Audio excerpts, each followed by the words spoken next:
الحمدللہ علی احسانہ کہ اللہ کے فضل اور توفیق سے ایک دفعہ پھر اللہ تعالی ہمیں رمضان المبارک کی برکتیں عطا فرما رہا ہے۔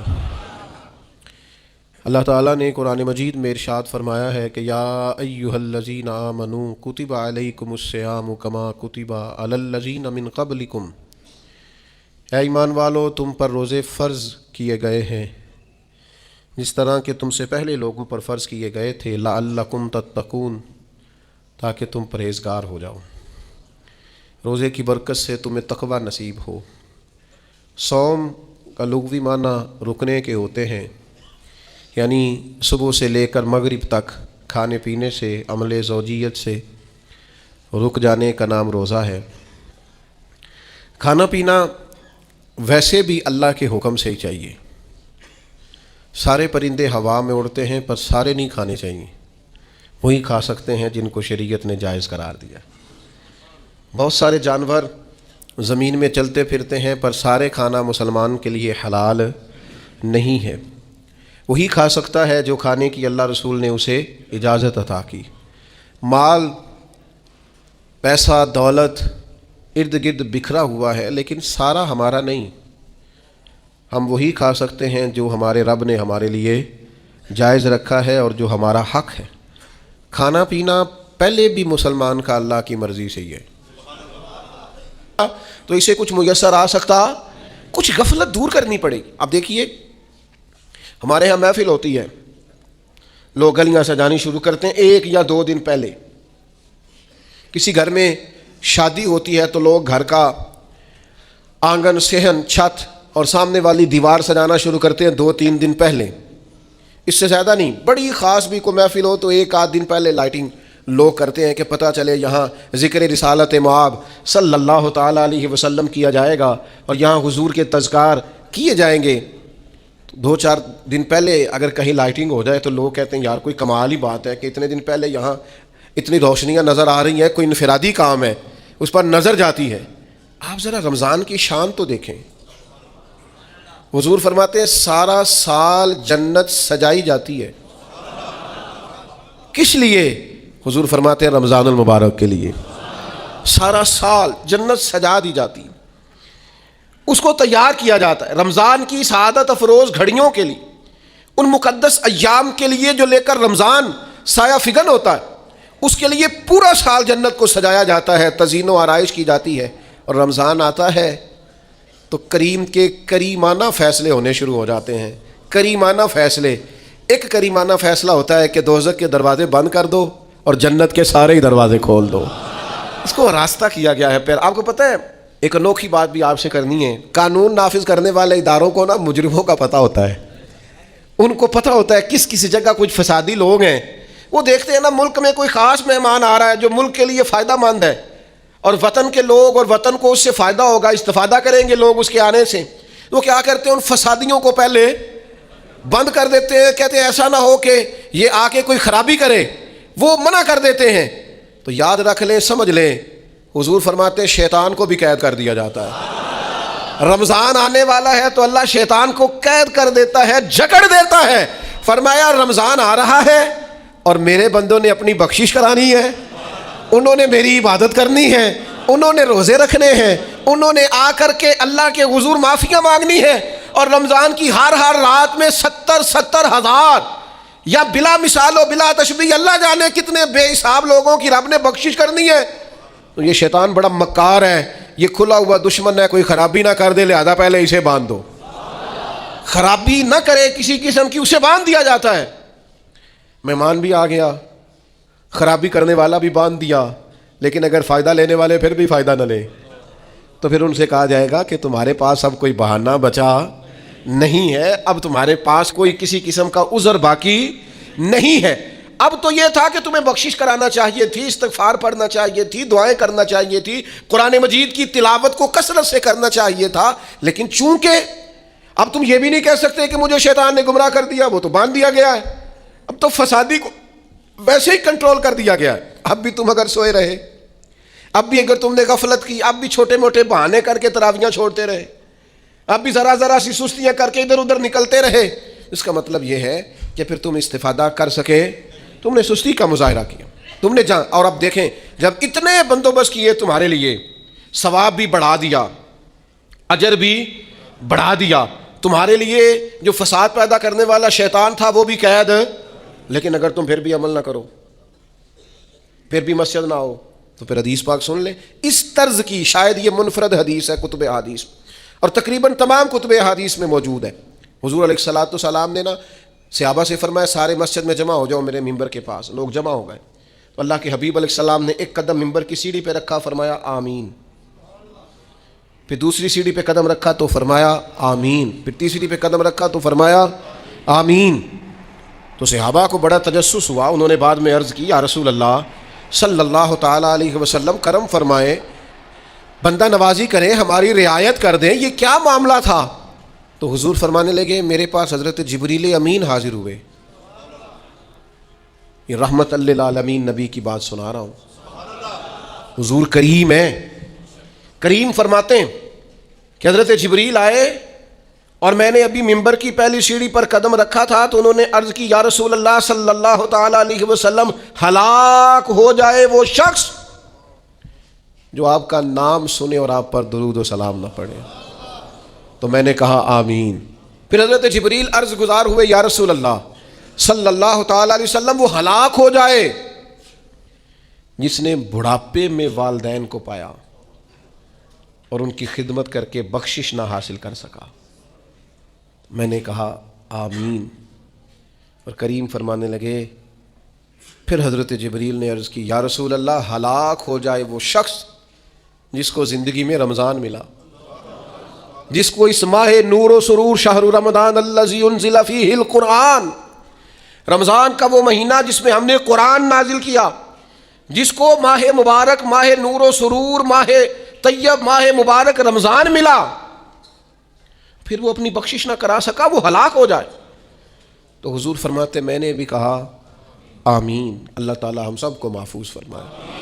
میں عرض کر چکا ہوں کہ جب ثواب بھی بڑھا دیا گیا اور جب طاقت بھی بڑھا دی گئی عبادت کی، اور جب برکتیں بھی زیادہ ہو گئیں، نعمتیں بھی زیادہ ہو گئیں، رکاوٹ ڈالنے والا، رخنا ڈالنے والا شیطان بھی قید کر دیا گیا، تو اب بھی کوئی شخص اگر توجہ ہی نہ کرے، رجوع ہی نہ کرے، تو پھر اس کے لیے یہ حکم آیا کہ وہ ہلاک ہو جائے، پھر وہ برباد ہو جائے. جب اتنی سعادتیں موجود ہیں، اتنے بندوبست کیے گئے ہیں، جنت کو سجایا گیا. رمضان شریف میں 2-4 کام ضرور کرنے. ایک تو روزہ رکھنا ہے. کچھ ہمارے پنجابی بہانے بھی ہیں، پنجابی بہانے، میں جی مزدوری کرنی ہوندی ہے نا پھر روزہ تو نہیں نہ رکھ ہوندا. اللہ نے نہیں سی پتا کہ مزدوری کرنی ہے. تو اللہ نے کیوں فرض کیا روزہ؟ ہلکے سے لوگ بیمار ہوتے ہیں، بالکل معمولی سے، کوئی ایسا عذر نہیں، روزہ چھوڑ دیتے. ذرا ذرا سی باتیں لے کر لوگ، آپ یقین کریں، اہمیت کو نہیں سمجھتے، اور بعض صرف سست ہیں، غافل ہیں، منہ پھیرے ہوئے ہیں.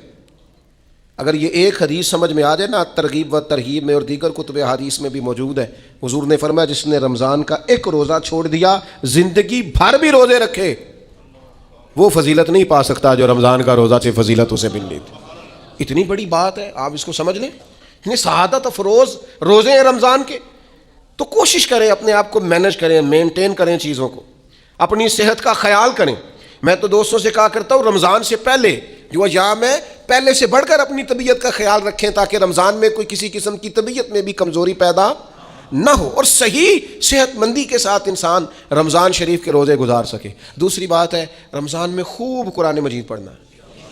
شہر رمضان الذی انزل فیہ القرآن، رمضان ہی کا تو وہ مہینہ جس میں قرآن نازل کیا گیا. نبی کریم صلی اللہ تعالیٰ علیہ وسلم رمضان المبارک میں حضرت جبریل امین علیہ السلام کے ساتھ قرآن مجید کا دور فرمایا کرتے. حضور حضرت جبریل کو پارہ سناتے اور جناب جبریل نبی کریم علیہ السلام کو سناتے. یہ دور ہوتا ہے قرآن مجید کا. اللہ نے کتنی زیادہ توفیق دی ہے، ہر مسجد میں تراویح میں قرآن پڑھا جاتا ہے. تھوڑی ہمت کریں، تھوڑی کوشش کریں. ہمارے بزرگ فرمایا کرتے تھے ایک پارہ گھر میں پڑھا کرو قرآن مجید کا تاکہ تمہیں دیکھ کے بچے بھی پڑھیں، اور ایک پارہ مسجد میں تلاوت کیا کرو، اور ایک رات کو تراویح میں 3 پارے روز قرآن مجید کے ہو جائیں گے تو انشاءاللہ تعالی رمضان ختم ہوگا تو 3 قرآن پاک بھی ختم ہو جائیں گے. یہ ارادہ کریں، یہ پروگرام بنائیں، خوب قرآن مجید سے دلچسپی پیدا کریں. تیسرا کام رمضان میں جو کرنے والا وہ ہے کثرت سے استغفار. کچھ غلطیاں نا ہم کرنا نہیں چاہتے، ہم سے ہو جاتی ہیں. کچھ غلطیاں ایسی ہیں جو ہم بڑی بڑی کر چکے ہیں لیکن ہمیں یاد ہی نہیں، بھول گئے. کچھ خطائیں ہم سے ایسی سرزد ہوتی ہیں جو لاشعوری میں ہو جاتی، ہمیں سمجھ نہیں ہوتی کہ یہ خطا ہے اور اتنی بڑی ہے. کسی شخص کو بعض اوقات کوئی ایسی بات کہہ دیتے ہیں کہ ہماری نظر میں وہ بات معمولی ہوتی ہے، پر وہ بیچارہ ساری رات سو نہیں سکتا. رمضان کا مہینہ ہے اپنے رب سے معافی مانگنے کا مہینہ، اس سے توفیق مانگنے کا مہینہ، اس کے حضور حاضر ہونے کا مہینہ. میں آپ کی خدمت میں عرض کروں، حضرت عائشہ صدیقہ فرماتی ہیں نبی پاک نے فرمایا صلی اللہ تعالیٰ علیہ وسلم، جس سے اللہ نے قیامت والے دن حساب پوچھ لیا نا، اس کے لیے مشکل ہو جائے گا. حساب یسیرہ یہ ہے کہ وہ مہربانی فرمائے اور فیصلہ جب کرے تو کرے ہی درگزر والا، فرمائے جا تجھے معاف کیا. رمضان کا خاص مہینہ ہے، سحری میں بھی دعا قبول ہوتی ہے، افطار میں بھی دعا قبول ہوتی ہے. صبح سے لے کے افطاری تک بندہ ہر وقت عبادت میں ہوتا ہے. تراویح کے بعد بھی دعائیں مانگے تو وقت قبولیت کا ہے. میرے بھائیوں، رمضان کی راتیں بھی قبولیت کی، آخری طاق راتوں کی شانیں قبولیت کی، لیلۃ القدر قبولیت کی. اس دفعہ جھک نہ جائیں اس کی بارگاہ میں سجدے میں، رو رو کے معافی مانگ نہ لیں اس سے. ہم برے نہیں ہیں، چاہتے نہیں ہیں، پر ہمارے وجود سے کچھ غلطیاں ہو جاتی ہیں، ہمارے سینوں میں کچھ پچھتاوے ہیں، کچھ من میں باتیں ہیں. اس دفعہ اس کے حضور عرض نہ کریں کہ کچھ کمیاں رہ گئی ہیں، دل نہیں کرتا تھا ایسا ہو، پر انجان تھے، نہ چاہتے ہوئے بھی کمزوریاں ہو گئیں. رمضان آ رہا ہے، بڑا گولڈن چانس ہے، بڑا خوبصورت موقع. بھائیو، رمضان کی ہر سحری کے بعد رب سے معافی مانگیں. آپ کو پتہ ہے اتنی بڑی امت مسلمہ لیکن ہر گلی میں کمزور ہے، ہر جگہ رسوائیاں ہمارے ساتھ چمٹی ہوئی ہیں. ہم چاہ کے بھی اپنے بھائیوں کی مدد نہیں کر سکتے. میرے پاس ایسے ایسے جوان آتے ہیں جو کہتے ہیں ہمیں بتائیں نا ہم فلسطین کے لیے کیا کر سکتے ہیں، ہمیں بتائیں نا. یہ ہماری بے بسی، یہ ہماری غلطیوں کا نتیجہ. تو خوب استغفار کریں، اپنی کوتاہیوں کی معافی مانگیں. رمضان کی ہر صبح میں، ہر شام میں، ہر دن میں، ہر رات مصلی بچھا بچھا کے عرض گزار ہوں کہ مالک تو ہمیں معاف فرما. اور میں آپ سے ایک اور بات بھی عرض کروں، شیخ ابو الحسن کو میں پڑھ رہا تھا تو روتے جا رہے تھے، روتے ہی جا رہے تھے، روتے ہی جا رہے تھے. ایک شام تو ان کے کچھ لوگوں نے ان سے کہا کہ حضور اس قدر زیادہ آہوزاری؟ تو فرمانے لگے میری بس اتنی خواہش ہے کہ جب میں اپنے رب سے ملوں نا تو میرا رب مجھے ناراض نہ ملے. تو میں ہر وقت اس لیے تڑپتا ہوں کہ میرے اندر جو کوتاہیاں مجھ سے ہو گئی ہیں میرا مالک وہ مجھے معاف کر دے. ہم نے کوشش کی ہے زندگی میں ماں باپ کی خدمت کرنے کی، لیکن نہیں، ہم سے ان کے حق ادا نہیں ہو سکے. کوشش کی ہے بہن بھائیوں پر توجہ دینے کی، لیکن حق ادا نہیں ہو سکے. چاہیے تھا اولاد کی تربیت بڑی شاندار کرتے، لیکن سہولتیں کچھ زیادہ دے بیٹھے، لاڈ پیار کچھ زیادہ کر سکے، ان کی تربیت کا بھی صحیح حق ادا. اللہ نے عزتیں زیادہ دی تھیں، جواب میں ہماری خدمتیں تھوڑی ہیں. ہم اپنے رب کی بارگاہ کی حاضریوں کے بھی حق ادا نہیں کر سکے. اس نے ہمیں نوازا زیادہ ہے، ہمارا شکر کم ہے. ہم اس کا حق ادا کرنے کا کام یہ ہے میرے بھائیوں کہ رمضان میں خوب استغفار کریں. ہم سے جو کمیاں رہ گئی ہیں اس پورے ماہ مبارک میں اپنے مالک سے عرض کریں کہ مالک اس ماہ مبارک میں جنہیں تو معاف کرنے والا ہے ان میں ہمارے بھی نام شامل فرما، ہمارے بھی نام شامل فرما. اور بھی عرض کرنی ہے، ان کے لیے بھی دعائیں کرنی ہیں رمضان میں جو ہم سے بچھڑ گئے، جو مٹی تلے جا کے آرام فرما ہو گئے. یہ رمضان المبارک چونکہ بخشش مانگنے کا مہینہ ہے، اللہ کے حضور معافی مانگے ان کے لیے بھی، ہمارے اپنوں کے لیے، ماں باپ کے لیے، عزیز و اقربا کے لیے، کہ اللہ کریم ان کی قبروں کو بھی ٹھنڈا کرے، ان کے حال پہ بھی رحمت کی نظر کرے، ان کے لیے بھی مالک آسانیاں کرے. خوب دعائیں مانگیں رمضان میں، خوب دعائیں. اور جو محتاج ہیں، جو تنگ دست ہیں، جو غریب ہیں، جن کو زمانہ گزر گیا ہے دوستوں کو، احباب کو، مخیر حضرات کو متوجہ کرتے ہوئے وہ بھی تھوڑی توجہ کریں۔ اس سال رمضان کے ماہ مبارک میں دنیا داروں کو چھوڑ کے رب کی طرف متوجہ نہ ہو، اس کریم کی بارگاہ میں اپنی ساری تکلیفیں بیان نہ کریں۔ بیمار بھی آئیں، مقروض بھی آئیں، تنگ دست بھی آئیں، بے اولاد بھی آئیں، کمزور بھی آئیں، سارے جھکیں، روزہ رکھ کے، تراویح پڑھ کے، قرآن پڑھ کے، اپنے سارے دکھ اپنے مالک کے حضور بیان کر کے اس ماہ مبارک کی ہر رات میں اس سے بخشش کا سوال کریں، رحمت کا سوال کریں، کرم کا سوال کریں۔ وہ بڑا ہی کریم ہے۔ حضور فرماتے ہیں، رب کہتا ہے مجھے حیا آتی ہے میرا بندہ ہاتھ اٹھائے اور میں اس کے ہاتھ خالی واپس کر دوں، بس آنے کی دیر ہے۔ اور ایک مقام پہ اللہ کے حبیب علیہ السلام نے فرمایا، بندہ جب اعتراف گناہ کر کے معافی مانگتا ہے اللہ فوراً ہی اسے معاف فرما دیا کرتا۔ چوتھا کام جو اس ماہ مبارک میں بہت زیادہ کرنا ہے وہ یہ ہے کہ حضور نے فرمایا یہ صبر کا مہینہ ہے، صبر بہت کرنا ہے۔ ایک تو صبر ہوتا ہے نا مصیبت پہ صبر، ایک خواہشات پر بھی صبر ہوتا ہے کہ خواہشیں پیدا ہو رہی ہیں پر صبر کرنا ہے اللہ کی رضا کے لیے، یہ بھی صبر ہے۔ نیکی پر استقامت کے لیے بھی صبر کی ضرورت ہوتی ہے، گناہ چھوڑنے کے لیے بھی صبر کی ضرورت ہوتی ہے۔ آپ کے پاس مواقع موجود ہے معاذ اللہ برائی کے، لیکن اگر آپ صبر کرتے ہیں اللہ کی رضا پہ راضی رہتے ہیں تو یہ بھی صبر ہے۔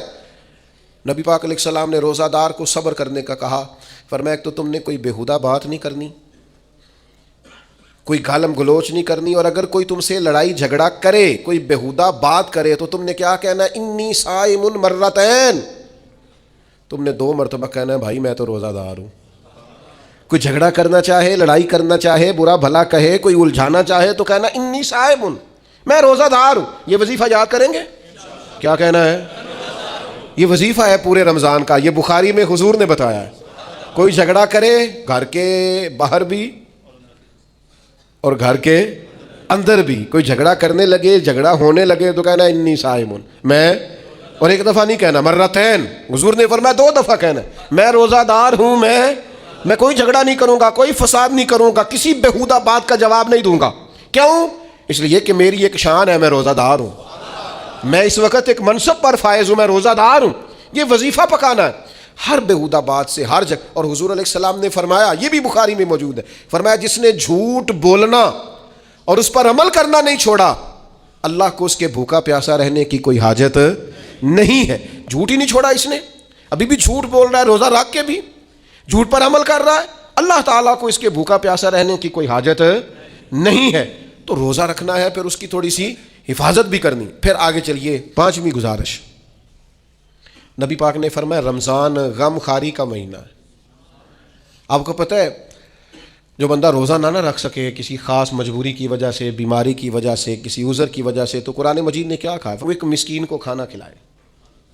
روزے کا فدیہ یہ ہے کہ پھر وہ کیا کرے، روزہ نہیں رکھ سکتا تو مسکین کی خدمت کرے۔ شرعی حکم یہ ہے کہ کسی نے اگر روزہ توڑ دیا رمضان کا تو 60 روزے رکھے کفارے میں، 60 نہیں رکھ سکتا تو پھر 60 مسکینوں کو کھانا کھلائے۔